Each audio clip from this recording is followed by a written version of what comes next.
Late night bites with friends? Already hard to beat. That first too hot bite of fries you couldn't wait for, followed by ice cold Pepsi. Now that hits different. Suddenly, the energy kicks back in, the night goes longer, and the laughs don't stop. Because Pepsi brings out more flavor, more fun, and more of the moment. Food deserves Pepsi. Grab a Pepsi Zero Sugar today.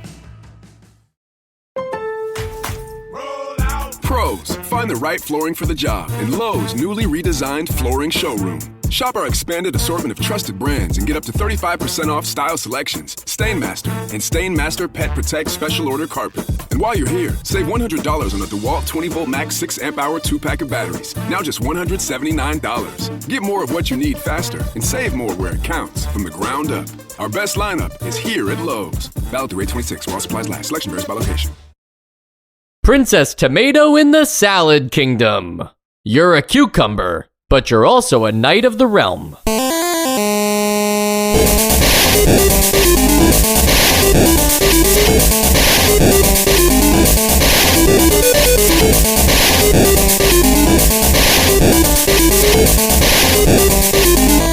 And welcome to Nostalgia, a chronological exploration of every NES game released in North America. I'm Mike. I'm Sean. And I'm Joe. And this really is a game where the title doesn't miss anything. Like, it's not hiding anything from you. Princess Tomato in the Salad Kingdom is just about the most perfect video game title I could think of. You know what? The one thing that it misses, it does the Legend of Zelda thing where, like, I thought I was going to be playing as Princess Tomato. But no, I am not Princess Tomato. No, we are Cucumber something or other. Sir Cucumber. Sir Cucumber. Like, I wanted to be Princess Tomato. I thought you should let me do that. And I think I have to, before we even talk about the video game, I have to address, or maybe I have to dressing on the game here a little bit. The Princess Tomato in the Salad Kingdom and all of this, like, the whole game with all the fruits and vegetables and everything. I'm just wondering, like, how additive is everything here being fruits and vegetables? Like, they really lean in hard on it in the marketing and especially in the front of the box. Like, did you guys see the box art for this game? I do. I see it right now. VeggieTales? And it's just like, I'm trying to think about, so for those of you who can't see it, it's the cover art for the episode, but it's like claymation characters of all of the, you know, various people you'll see in Princess Tomato in the Salad Kingdom game, but they're just like they're in like a pink void room and they're just kind of like looking up at you, I guess, to buy them or something. And if I saw the cover for this, like in Toys R Us, I would run away from this game. Yeah, I think like AI art is based on this. It looks kind of like an old band photo before like band photos got creative, and you just sort of like stood up straight and like this is just more for posterity to make sure we know who's in the band, and yeah, it kind of gives me that vibe. I also don't like how Princess Tomato is like one font and sizing, and then like in the Salad Kingdom is just like thrown in there. Oh, it's perfect. Yeah, it's maybe they're trying to hide that part. They're like, all right, it's a little embarrassing that the game's already called Princess Tomato. Maybe they won't notice that it's happening in the Salad Kingdom. So you mentioned like how like what the fact that they're all fruits and vegetables adds to the story. It's got to, yeah, exactly. It's got to pay off, right? Like if you're doing all of this Princess Tomato stuff and the whole thing is fruit puns and, you know, vegetable characters, like does the game like strengthen that? I agree does the with game you. Reinforce that? I agree with you because like every time I watched Toy Story, I was just like, why aren't they people? Like they should just be people, right? Well, not toys. Maybe not. Yeah, I feel like I was gonna say, and I thought Sean was really agreeing with you, and I was like, great, I'm gonna be alone in this one again here. but I was gonna say, I think that like it is the thing that sets this apart from another point. Like for that very reason, like that's what it adds. It makes me like I'm interested in it because I'm like, oh, what's this next character really gonna be? Or like, what's the vegetables. pun gonna be? I do love vegetables also. There are so many vegetables and fruit in this game as characters that by the time like a human just shows up, it's actually like bizarre. Yeah. It's like, whoa. Like that's a That person. is very And bizarre. she's the sister of Princess Tomato. Yeah, what's so- the family tree look like there? I didn't- Well, And- maybe I didn't she was get cursed further. into a human. Oh, you know, okay. like usually you'd be cursed into a tomato, but this is the salad kingdom, so it's like the reverse happens. But I also don't understand, like, if we're going to get into the deep lore a little bit, like, why are the fruits also, like, in the mix here? Like, fruits, like, biologically are there for us to eat them. Like, the plant wants us to eat those fruits so that we poop them out and more plants come out. Like, whereas vegetables I understand. If it was all vegetables, I'd totally get it. But once you get fruits in there, you're gonna get us botanists all up in a tizzy. Now, Well, isn't I a mean- tomato a fruit? So is the cucumber. Well, I mean, was the pepper. I think I that's mean, they're more all like a fruits culinary mostly. thing, or like I don't know. Well, no, for by your definition of the part of the plant that wants to be eaten, so the seeds will be pooped out. A tomato, cucumber, those are That makes sense. botanical fruits or whatever. Jumanji fruits is, I think, what they call them. right. But Well, no, because I feel like Princess Tomato's, she, a tomato, if you will, is doing the job of both the fruit and the vegetable. And so it's great that, like, they have this unifying leader of, like, she can be both. yeah, She can represent both sides. She's a I don't even know if I want to make this joke, but you get where I'm going with it. You don't need to say the rest. It's okay. Thank you. There is a lot going on here in the story, but before we get into the story, I just want to continue to say that, like, they did lean into this in more than just, like, the game. And by the way, Joe, I wasn't saying that it's bad that this whole game is based around fruits and vegetables. I just wanted to make sure it was earned, that this isn't just like, and our characters are tomatoes because that's more interesting than humans, I do like that right at the beginning of the game, the first thing you have to do is go collect some water to throw it on these vegetables to wake them up, right. But even the, like, any posters or, like, advertisements for the game, because they did have a marketing budget for this, it's like you have a cucumber who's dressed like a knight, and then you have the tomato and she's dressed as a bride, and the tagline is, "Do you, Sir Cucumber, take this princess as your lawfully wedded tomato?" And I still am not sure, like, if they're selling the game to anybody at this Right. point. And that's also just replacing the word wife with tomato isn't like, oh, Right, I it's get not it. earned. Yeah, exactly. Like there's not it's just you just said the thing that it is. Right. But Or I if you, think I think That that you're would- right. Like I think that throughout this game, it's never like, oh my god, I get it. We're doing this because we're vegetables. We're doing that because there's not a ton of that. But I still think there's still enough value to just being like, it's cool to see them as vegetables. It would be more valuable if it was like, in Toy Story, it's like they live as toys and they do a little more like, I don't know, things that are toy related. This is just like, what if people were vegetables? Well, no. I mean, there is some class struggle here. Like, there's the farmies, and I think But those, those are humans, people, right? Yeah.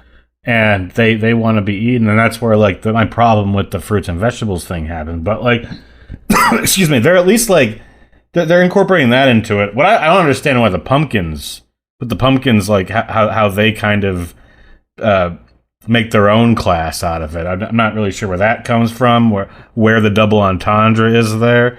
But you got to hand it to them. They did do it.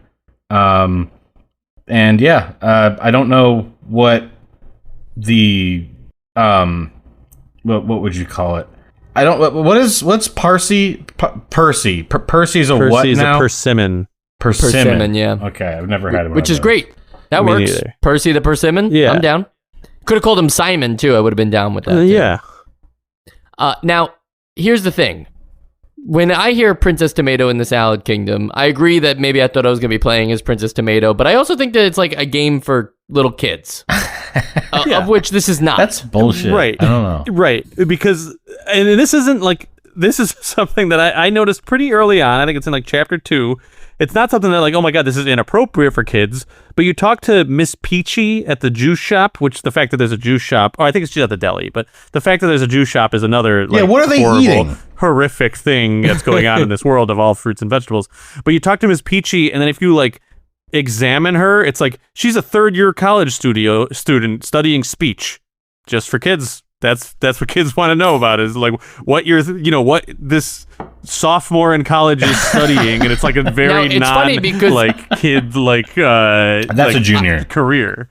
I read that completely different, Joe, because I read it like, you're a pervert. Like, how dare you examine this third-year college student? I thought it was just like, yeah, she's in college, she's studying speech. There's a bit of a back and forth here, because I now pronounce you, or like, do you take her to be your lawfully wedded tomato would kill a room of third graders, I think. Yeah, right. That's true. Should have been your lawfully watered tomato. Wow, see, you're already there. You should have been there. But but then we have weird observations about how old this peach is, and I mean, she is she is a Southern Belle peach. I'm not really sure what kids get out of that, but yeah, I think that one was for the adults watching their kids play bemusedly. And the game only gets more risque from there. I mean, I've never thought I wanted to see a vegetable in the shower, but that's a scene that you can get. And I'll tell you right now. Where's that scene? I mean, I don't think I got to that scene. I definitely didn't get to that. Yeah, you don't have to worry about that. But I'll tell you one thing that's funny about that scene is that they actually did scale it back in the NES version of the game. I mean, she's covered, obviously. Like, she's through like a steamy shower glass door and she just pops her head out. But in the original computer version of this game, all of the women fruits and vegetables were big-breasted, which is just like impossible to like. You have to look at a video. I can't say it enough. Like that, it's crazy that Nintendo saw this game and was like, "It's fine that you have all this. Please just remove the breasts." Okay, so it's funny that you say this because I got to the Resistance base, which I'm looking now is chapter 5 out of what, like 9 or out of 9. So from where I had gotten, there were just a few times where I did have like the sneaking suspicion that this game was trying to give kids like future fruit and vegetable fetishes.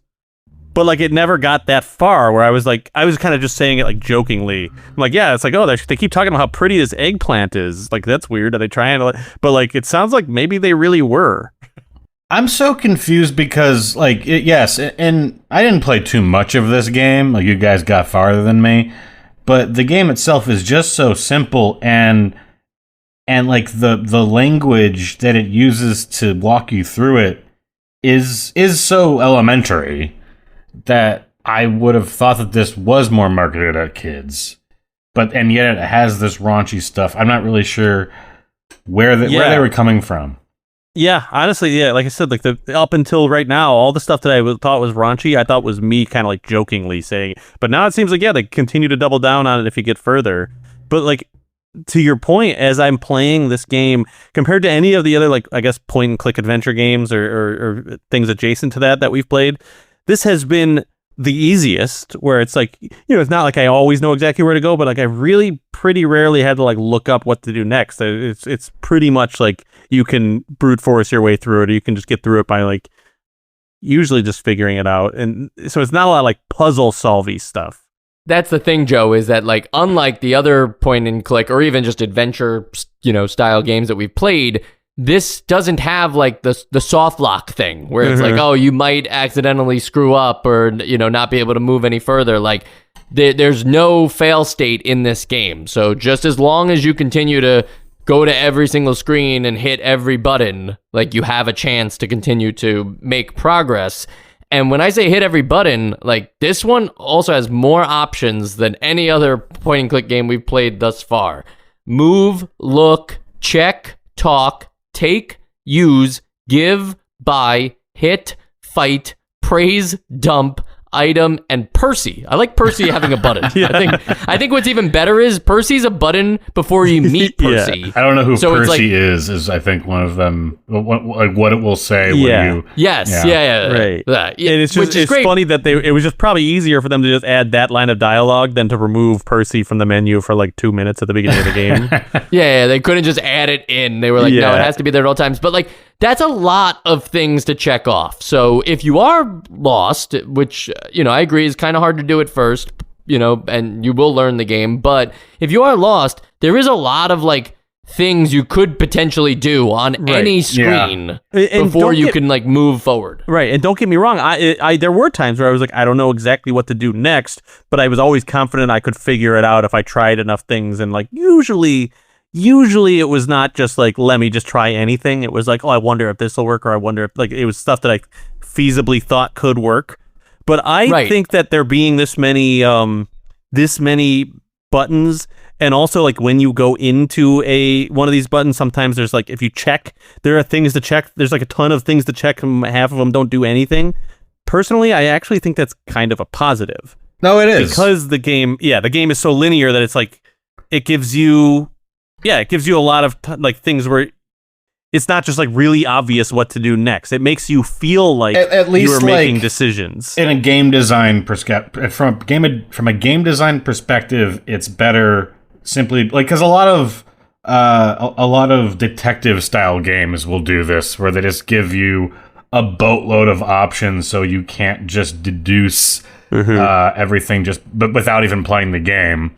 But that also is kind of taking from some legibility and some playability, and especially if you're pressed for time while recording a podcast, it's a little more difficult that way. But yeah, I think it as far as the actual game design goes, that was a plus, and especially because you don't have to.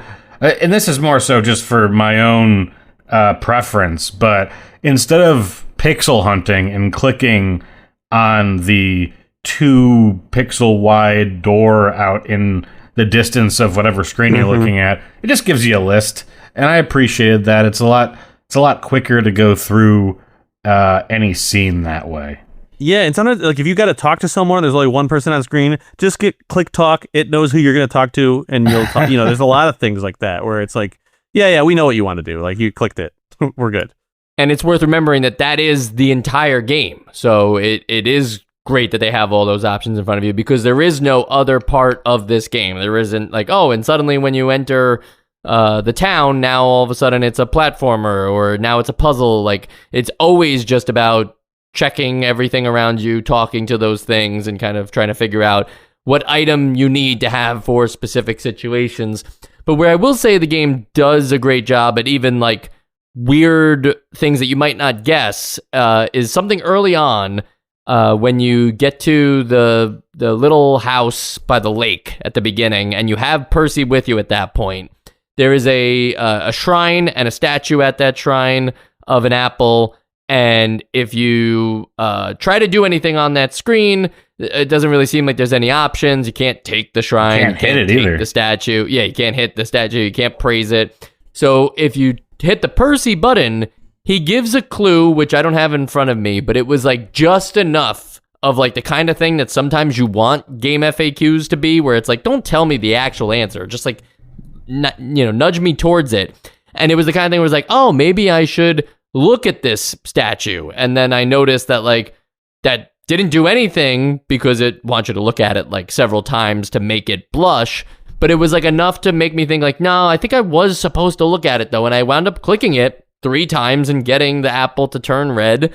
And I thought that was very smart in a way that we haven't seen some of these games that have obtuse puzzles handle otherwise. Because it wasn't like Percy just said like, you should look at the statue, right? It just was like, the way it worded it was a way that made me think like, I don't think I'm done here yet. I don't think I should leave this screen. Right. I thought overall the Percy button was a very helpful button, where it would give you hints that are not too on the nose. The only thing that like the only thing about what you're describing that I didn't love is how often this game makes you try things several times, sometimes 4 or 5 times before something will happen. But like, I guess after the first couple times you do that, you realize that that's part of the language of the game, and then it stops becoming this like thing you never thought of before. But it does just make me like feel like I got to try everything like 6 times to know that it's not going to work. And Joe, in contrast to you liking the Percy button, I very much did not like Percy. When you sort He's of always losing your stuff. like, and he gives you that stupid look on his face. Yeah. Well, he's like, "Sorry, boss, I dropped all our stuff," and I'm like, "Are you fucking kidding me right now?" Like, yeah, and is he a baby or like when you find him, it's like he's a crying baby, and then he afterwards, calls like, you "Hey, boss," though. like, "Yeah, sorry, boss." What'd you say? I can't stand him. He's one of those guys at the deli who just calls everybody boss. Yeah. And doesn't Those guys matter are who you are to helpful. him. I guess he is helpful. Yeah, he is helpful. But he's also an I think asshole. he's very helpful. Well, he's living in a pretty fucked up society, Sean, so he's doing the best he can, okay? To get to the story for a second, as we mentioned, you play as Sir Cucumber. He is the late King Broccoli's bravest knight in a kingdom populated almost entirely by talking fruits and vegetables. I say almost entirely because, yes, there is that one human woman who's related to Princess Tomato.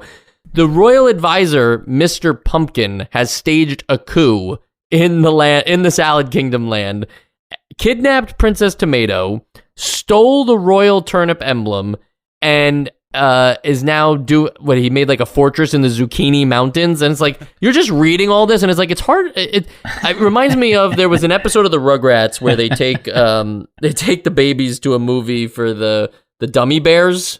That's what they were, Joe, right? Yeah, Dummy Bears. Yeah, and they go to the land of make believe, and Grandpa Lou is like, the land of make believe, more like the land without brains. And it's like, that's exactly what's happening here. It's like they're taking themselves way too seriously with all this vegetable stuff. And it's like, but meanwhile, there's like actual, like, if you're a kid, maybe the politics stuff is all like hitting you, like, it's missing you, but it's all like weird stuff, like coups and kings being assassinated and wishes over your deathbed and stuff like that. It's like, this is heavy stuff. My thought is that maybe the intent, if you take out the weird like sexualizing fruits and vegetable stuff, other than that, maybe the idea was like, oh, like, yeah, this is like for kids, but also for the parents. Like you can play it together. The parents get to be like, oh yeah, I understand. Like, that's funny. There's a coup happening between a pumpkin and whatever, and the kids are just like, oh, look at the colorful like fruits and vegetables on the screen. I'd say that's probably pretty close to intent. I was just thinking about that shower scene again. This is our second NES game that we've played that has a shower scene Mike where you has can not peep. stopped talking about the shower scene prior to us recording. On our Nostalgia Bites episode we did for Metal Slayer Glory, that was another thing that you could do, is like you could peep in at the shower. I do remember this. Yeah, and it's a thing there's a lot of weird stuff that with that one. drives me crazy about like anime also, because like I don't watch a ton of anime, but I'll watch it sometimes, and then every once in a while something like that comes up and I'm like, okay, well, like, don't make me feel creepy for liking what you're providing here. Like, I just want to watch your show. I don't want to like see this like creepy stuff that just like randomly is in here all the time. So yeah, so let's keep dunking on anime. I'm a fan of this. I know you hate anime. Now, the original computer game was only 4 chapters, so this was expanded into 4 additional chapters for 8 total. No, is it 8 or 9? No, it's 9 total. So wow, 5 extra chapters here. But it also added, it added getting captured and escaping the prison, which I think is where you left off, Joe. No, I went to the Resistance base. Oh, Sopville? Is that what it is? Is that where it is? Yes. That town is also exclusive to this version of the game. That's where you're disguised as the enemy. No, I'm in the Resistance base. Like, how do you base. disguise yourself as a pumpkin without killing a pumpkin? Are you wearing somebody's face? For all we know, in this fucked up reality, Sean, maybe they're also just eating pumpkins. Like, we saw at the deli that you can find they were selling strawberries. Yeah, they're selling strawberries, and there's a can of Brussels sprout soda. And yeah. There's a asparagus donut. There's a juice shop. I mean, what else are you juicing? The deli has pictures of like fruits and vegetables on the wall with prices on them. It's pretty crazy. Anyway. When you're at the prison, the jail warden was named Sergeant Pepper, but which is fun. But when the game came out on the Wii for the Virtual Console, he was renamed to Lieutenant Pepper. What? Like, it's like way too late to be worried about getting sued. Well, maybe they were. Yeah, they were like still litigating it. I mean, like, so they were like, all right. You can't like unrelease a game back then. But maybe they were sued. I don't know. It wasn't on the Wikipedia. And also, we mentioned Lisa, who is Princess Tomato's human sister. And you know, we talked about our own theories, but it's worth mentioning that nobody in the game acknowledges that she is a human in a kingdom of sentient vegetables. Well, maybe it's just because they're beyond that kind of racism. They're like, just because you're the same species as the people oppressing us doesn't mean you're one of them. But then how do they decide which fruit or vegetable is just doomed to being turned into soda and which are just like bequeathed personhood? It's a lottery. Is there like human meat for sale somewhere in this world? Is that why she's the last human? Maybe that's why the farmies are uprising. Well, Lisa, you really are the last of us.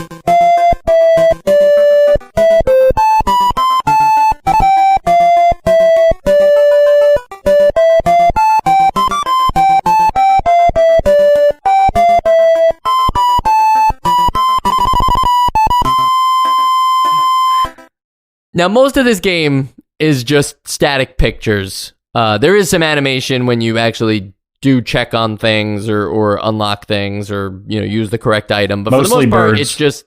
Right, yeah, a lot of birds for some reason. I guess, like, yeah, we could be eating the birds instead of fruit. Yeah, but the birds are like... Have we considered that? I haven't figured out exactly, but the birds, I feel like they're like spices or something. Like they're like vegetables with wings too.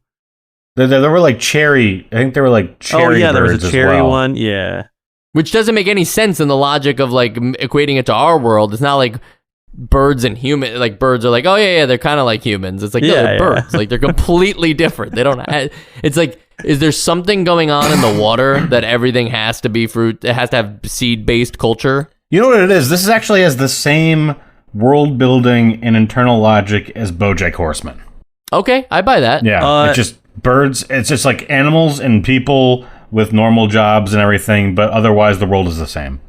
it's funny that you say that because, well, yeah, I played with the two friends of the show, Mark and John, who you've all heard of many times, and they brought up BoJack Horseman, and they said this is just like when like someone goes to when like he orders a ham sandwich from like a waitress who's a pig, and she just like shakes her head.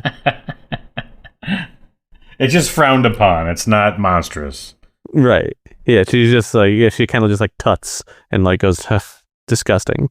And just knowing that most of the game is these static pictures, I guess what I was getting at is just that it has to be it has to be pretty good to look at, or, you know, pretty recognizable, readable situations. Does it accomplish either of those? Is it pretty to look at, and is it clear what you're looking at? I mean, I think it's at least very clear what you're looking at, and I think it looks good too. I mean, it looks kind of like one of those MS Paint things, but like it's decent. You know, it's not like beautiful art. Yeah, and I did appreciate that, at least in the parts of the game where you're kind of in that labyrinth that most of these sort of point and click games throw in there to change the vibe a bit, that I think we all hate. And most of those is just like basic, like almost vector drawings of places, of just tunnels. Whereas at least in this one, it was kind of a full color like forest, and it was still a very rigid like maze, but at least it was at least a little bit more interesting to look at. And less confusing because like the directions you're looking at look different sometimes. Yeah. Plus it gives you a compass eventually. So it was like, not just exactly the same image over and over again.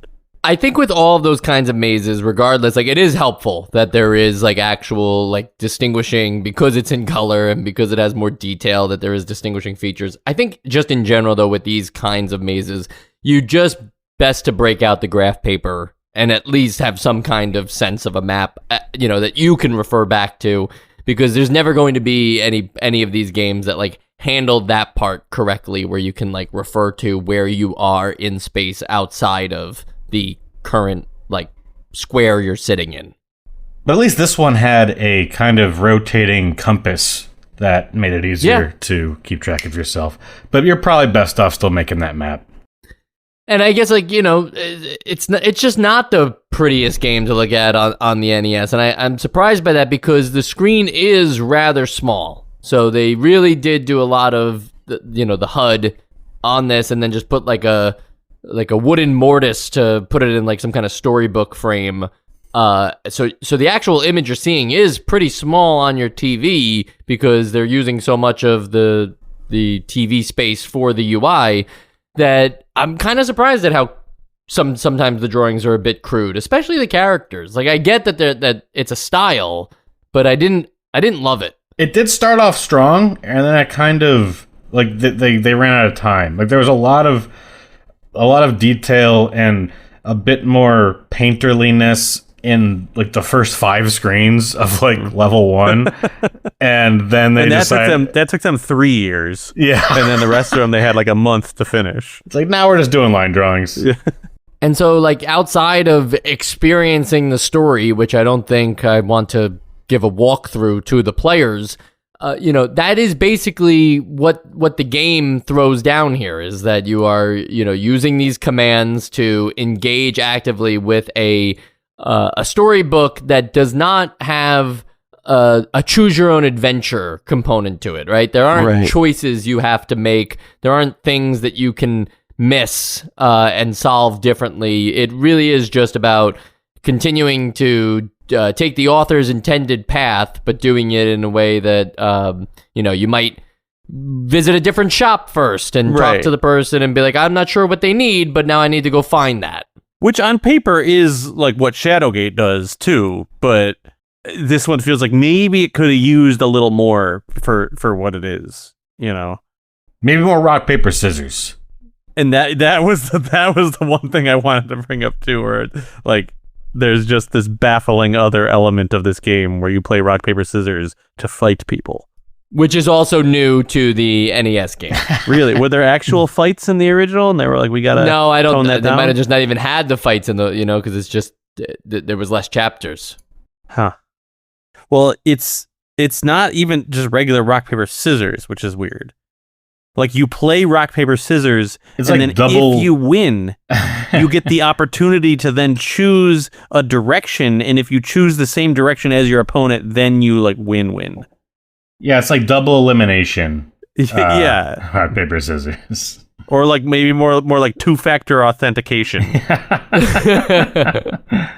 It was an unexpected fight thing, though, because I think we were all kind of expecting at that point that it would become turn-based, right? Where you have like a new set of commands that you have to use of attack, defend, or whatever. Yeah. But thankfully, I think it I don't know if this solution is better, but I don't think that this game wanted to all of a sudden, just like it suddenly springs on mazes onto you, that you also wanted to then have to like grind for experience and buy equipment to take into your fights, like, oh, get the better sword or something, or learn this magic spell. I think the game has enough going on in terms of just being something that you have to read a lot of text. Like, this is, when perfectly played, a 2-hour long game. So for most people who are just gonna walk around, explore, not know exactly where to go, this game gets significantly longer. And that just means that it just becomes more reading. This really is a visual novel more than a game. But I guess a visual novel is a game. Like, I'm gonna upset somebody by saying that, right? I guess you buy them you buy them from video game dealers, so I guess that's it. If the visual novel's on PS4, like it's a game, right? I guess I've never really played something that I've been like, oh, this is a visual novel. I'm sure I have that I just didn't realize is a visual novel. But like something like this or other point and click adventure games we played on the NES, they do seem a little more gamey because it does at least give you the illusion that the choices you're making are pushing you forward. Is that what like a visual novel you'd get on PS4 would be? Like you're making choices, or is it just you're like kind of clicking to move through the story? From no, what you do make dialogue choices. Yeah, from what I know of the one visual novel, the one modern visual novel I've played, which is Doki Doki Literature Club, you basically will make those dialogue choices that will lead to the same outcome. Like you'll just say something slightly different. Or if there are some that have like different endings, but and then they'll just be like, "Oh, you're gonna go here now." Like you are pressing a button to go somewhere else. But that is literally what could have happened in just a regular scene transition. Sure. Well, I guess what I'm trying to say is that while playing Princess Tomato in the Salad Kingdom, I didn't feel like I was strictly a passenger. Like I did feel like, okay, I got to figure out what to do next. Like I did get that, and granted, I always was like, it always felt like I was inevitably working towards figuring it out. Like I never felt like I was going to be completely stuck, but like it did, like I did feel like a pretty active participant in the story in the same way I did with Shadowgate. Now, whether or not that like, you know, like Shadowgate had more puzzle elements that I had to be like, I got to really like figure out how to solve this, where this was just like, I got to figure out what to do next based on what people are saying. But like, I guess in that sense, it did feel less like, oh yeah, I'm just watching this happen and clicking buttons once in a while. This definitely is not a visual novel because there's a way to play it wrong, and I don't think there's a way to play a visual novel wrong. Correct. A visual novel doesn't have any gameplay elements other than, you know, now you're presented with your choice of you know, what you want to see. You know, it's a choose your own adventure book in that regard. It is mostly just reading, whereas this has like actual screens to explore. You technically are doing nothing different than if it was some kind of like side-scrolling platformer and you went into the buildings. You're just instead moving in a first-person POV from square to square rather than, you know, some top-down Legend of Zelda style. Indeed. There is no sequel, though. I guess the salad was tossed here. I don't know if I was expecting to find out there was a sequel, but just knowing that this game had a long life, first on the computer in like 1984 and now on the NES in 91. It is kind of surprising, but apparently Princess Tomato did show up like relatively recently in the grand scheme of things. In 2017, Princess Tomato shows up as a as a character in Super Bomberman R. So everybody's here. Yeah, everybody's in that game, I guess. I wonder who else is in Super Bomberman R besides Princess Tomato. But that's actually because I think Konami owns Hudson Soft now or something. So that's why. Because Konami owns Bomberman. It is a missed opportunity because I could see a game that instead of fruits and vegetables, it's like dairy and meat products. Not animals. Dairy and meat products that you're talking to. And everything is themed off of. That would be really grain cool. products? Because like we have Mr. Corn in this. Isn't corn technically a grain? Yeah, I think maybe. Mr. Corn, by the way, best character in the game. Very excited to announce that also in Super Bomberman R is Pyramid Head. No reaction, Sean? We don't know who that is. Oh, I laughed. I'm speaking for Sean. It'd be really funny. Actually, it would be funny if I didn't say that. Pyramid Head Joe is from Silent Hill, but also Simon Belmont is in Super Bomberman. So how about that? Good stuff. Solid Snake, Ratchet and Clank. All these guys right next to, standing shoulder to shoulder with Princess Tomato. Princess Tomato. Yeah. They all get Bomber added to them too, so she's Princess Tomato Bomber. Huh. So she's a terrorist. And her description here is a princess from the planet Salad. I don't think we knew that. I thought it was just the Salad Kingdom. Yeah, just the Salad Kingdom, right? But they're saying that she's is planet Salad. The planet, right? The Earth Kingdom. So she's a princess from the planet Salad. She's the daughter of King Broccoli, the former ruler of the Salad Kingdom. So it's a small planet. It's the Salad Kingdom also makes up the entirety of Planet Salad. Yeah. Yeah. And it says, some closure here. She now rules over the once again peaceful kingdom in her father's place. Can anybody rule over anything peacefully? Like that's not. I don't think that's putting it politely. She now rules over. Like it's like, yeah, she maybe more lords like over. Right. She now collects taxes on the peaceful kingdom in her father's place. She's at peace. We mentioned Shadowgate a lot. I guess you could throw Deja Vu in there too. But sorry guys, Nostalgia Bites episode, and I promise these aren't plugs. These are genuinely interesting games. But Sean, we played Portopia Serial Murder Case as one of our early Bites games, and that was a game that like came out around the same time as the home computer version of Princess Tomato, and had a lot of these, same gameplay elements, but Portopia was, you playing as a detective, not as a knight. And so a lot of it did become more of like, talking to people and figuring out the story and everything. Whereas here, it's more about collecting the right objects to give to the right people. Yeah, this is a much simpler game. And also, I think it's also a bit more polished. And I think that just shows in like release date. Even though I think that you said this game originally came out around the same time, right? Yeah. Mm-hmm. So I think they polished it up a little bit here because I remember there was still a lot of quality of life complaints in that. And I'm not asking here which one's the better game because I'm sure we would come to an obvious conclusion, but also the Essential Games list is coming up, so not asking for that. But just, Maniac Mansion is another one of those like verb-based games that managed to work on the NES, but it handles it all differently because it's happening in real time. And so forget about the actual games themselves, but from a from a design standpoint, does the Maniac Mansion system of having it all in real time while you're doing the command system work better than the Shadowgate, Deja Vu, Princess Tomato realm of things? I think it just depends on how you design your game. I wouldn't want like a game like this where I wouldn't be like, I wish Shadowgate was all working at real time, because I feel like the game's not designed around that. But I do think it generally worked in Maniac Mansion. So yeah, I don't know. I think it just depends on if it's made well enough for either situation. I'm going to answer your question with the answer to a different question, and that this is definitely more playable. It's easier to do, but I guess is it as interesting as that? Maybe not.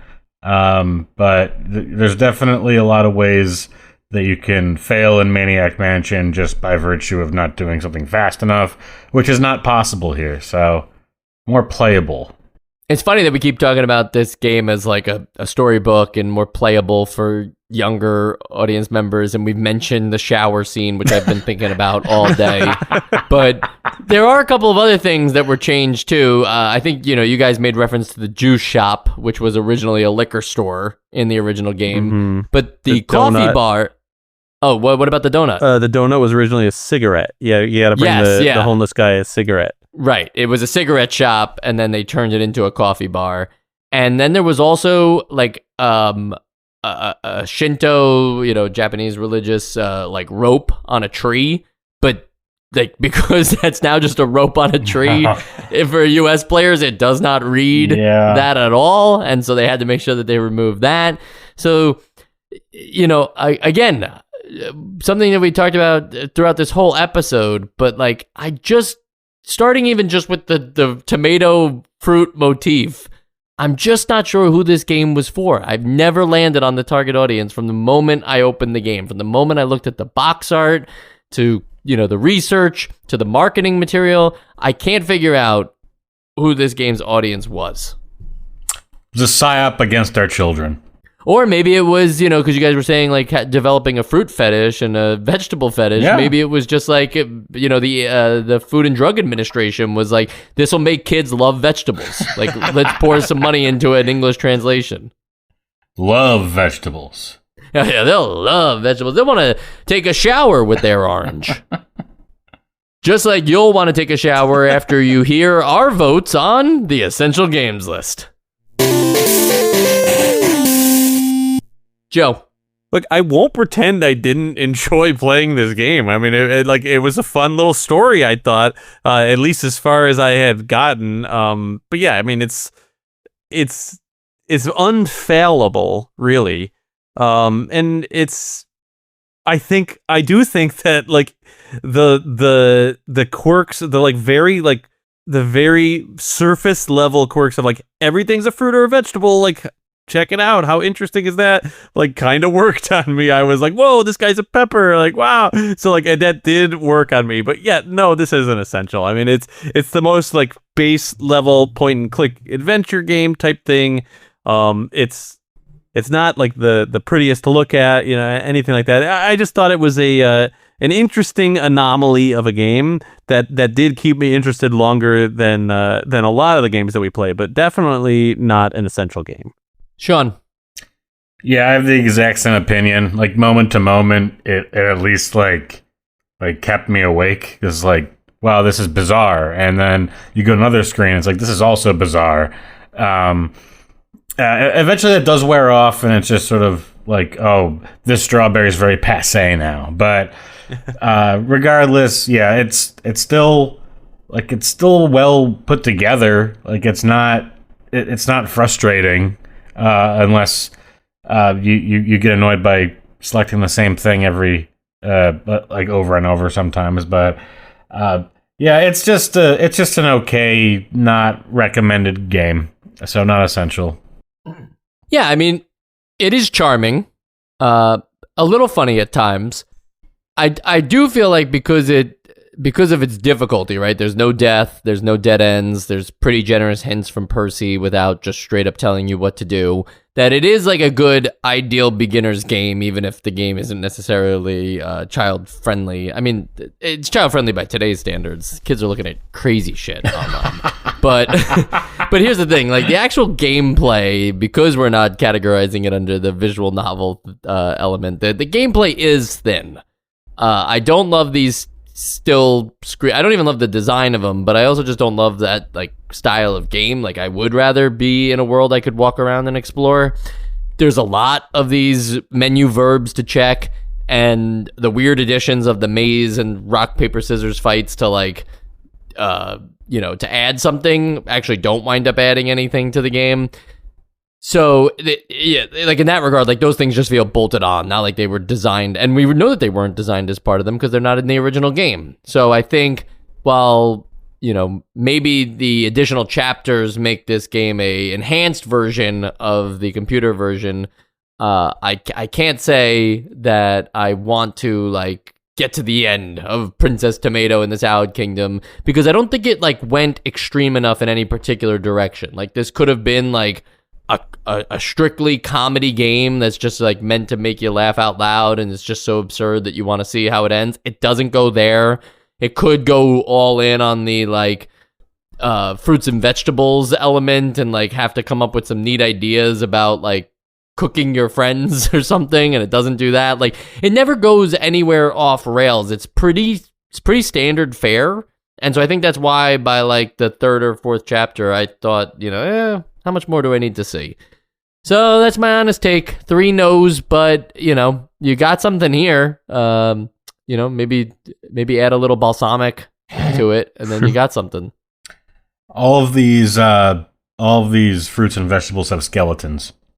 I guess what I'm saying, Sean, is that the fruits of their labor haven't grown yet. But there's like bones inside of these fruits. Yeah, those seeds need a little more watering, if you catch my drift.